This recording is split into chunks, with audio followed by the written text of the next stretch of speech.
Some African countries have recorded democratic victories in the past 12 months.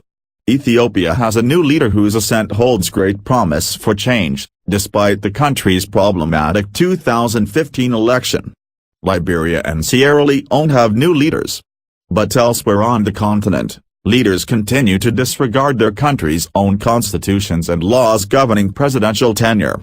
The Democratic Republic of Congo's Joseph Kabila has been in power since 2001.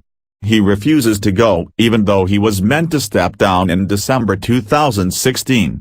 In Uganda, Yoweri Museveni has clung to power since 1986. Denis Sassou Nguesso has ruled Congo for almost 30 years. The refusal to step down at the appointed time flies in the face of several governance blueprints adopted as African countries shifted away from liberation politics to the new post-independence struggle for democracy in the early 2000s.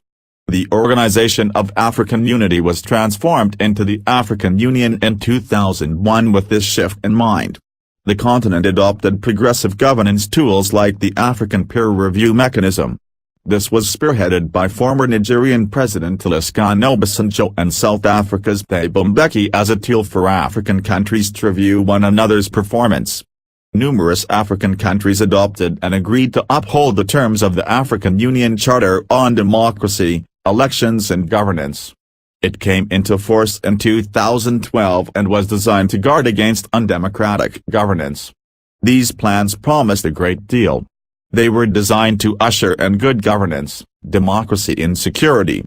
It was hoped Africa's image as a continent of ignorance, poverty, disease, misrule and corruption could be erased. The rhetoric pointed in the right direction. But not all African leaders were willing to be swept by this wave of democratic reforms. Some are quite simply addicted to power, as shown by their reluctance, if not outright resistance, to leave at the end of their legal terms.